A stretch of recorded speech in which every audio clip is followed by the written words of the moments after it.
On a longtemps blagué avec ces gens-là, qui se retrouvent tous dans une seule et une région. On a longtemps blagué, mais à un moment donné, il faut que le président de la République prenne des mesures. Vous pensez que c'est une affaire de région? C'est une bande de malades. Je pense que le docteur Ntoné, qui est psychiatre, c'est-à-dire il est docteur des fous, devrait s'occuper de ces gens-là un à un. Et je pense que si leurs parents les aimaient assez, leurs parents devaient les interpeller un à un et les amener à l'hôpital. Si on ne peut pas les soigner de manière officielle à l'hôpital, même au village on soigne. Parce que vous savez, c'est la pire des idioties que j'ai vues de ma vie. La pire des idioties comportementales que j'aperçois actuellement chez ces gens-là qui ont sémé en eux la graine de la haine, du tribalisme, de la rancœur, de l'aigreur, de la jalousie. Ces personnes-là, enfin ces malades-là, on devrait quand même s'interroger par faire ici. Ce que ces gens-là ont posé comme acte est ce que j'appelle un acte antiterroriste. Un acte terroriste, autant pour moi. C'est un acte terroriste. Parce que j'imagine Paul Biya. Non, je laisse même Paul Biya. Je vais prendre Amadou Ahidjo. Ou bien celui qui viendra après Paul Biya. J'imagine quelqu'un qui se lève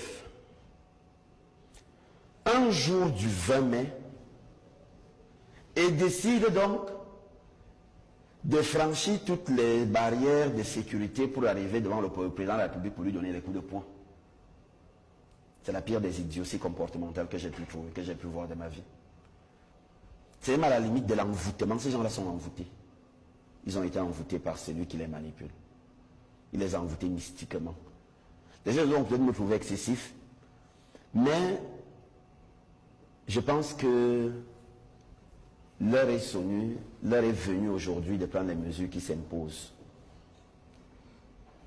On a longtemps blagué avec ces gens-là, qui se retrouvent tous dans une seule et une région. On a longtemps blagué, mais à un moment donné, il faut que le président de la République prenne des mesures. Vous pensez que c'est une affaire de région?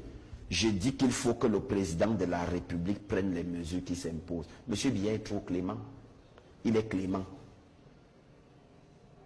Je ne serai pas chef d'État comme on sera encore là.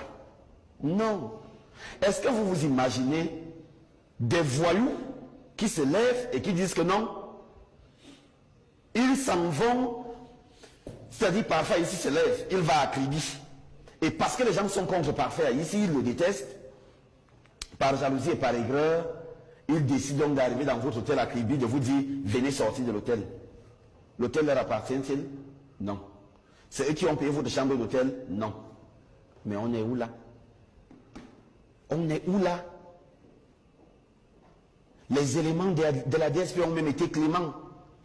Il fallait boxer un peu plus fort. Parce qu'on a l'habitude de dire, chez nous les Bantous, que la bosse sort sur le front pour que ceux qui ont les yeux voient. Et on a l'habitude de dire, et le français, dans son académie, avait dit à un moment donné, quand c'est trop, c'est laid.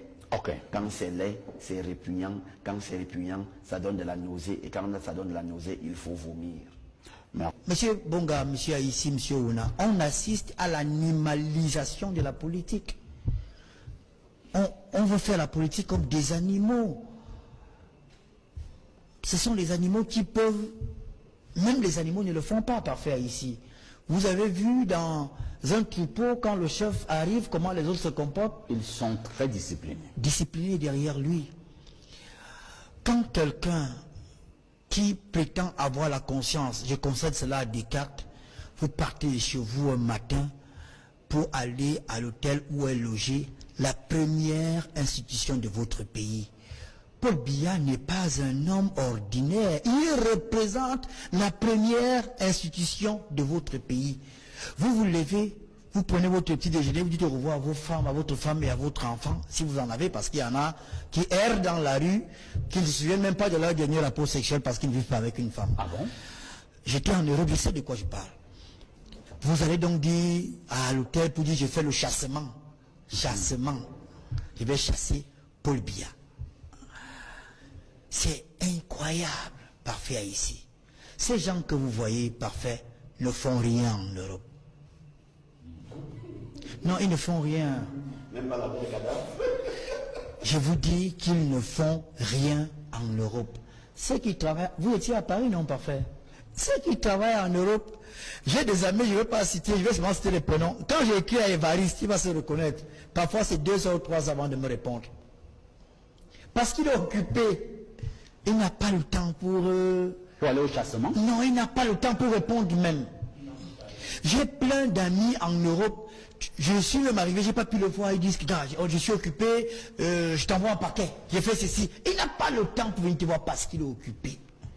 Mais il y a les autres qui errent. Ils sont là, ils tournent. Ils sont à Château-Rouge. Ils se prostituent, même les hommes. Et depuis que cette affaire, l'élection présidentielle est arrivée, ils ont eu du boulot. En fonds de commerce. On a longtemps blagué avec ces gens-là, qui se retrouvent tous dans une seule et une région. On a longtemps blagué avec ces gens-là, qui se retrouvent tous dans une seule et une région.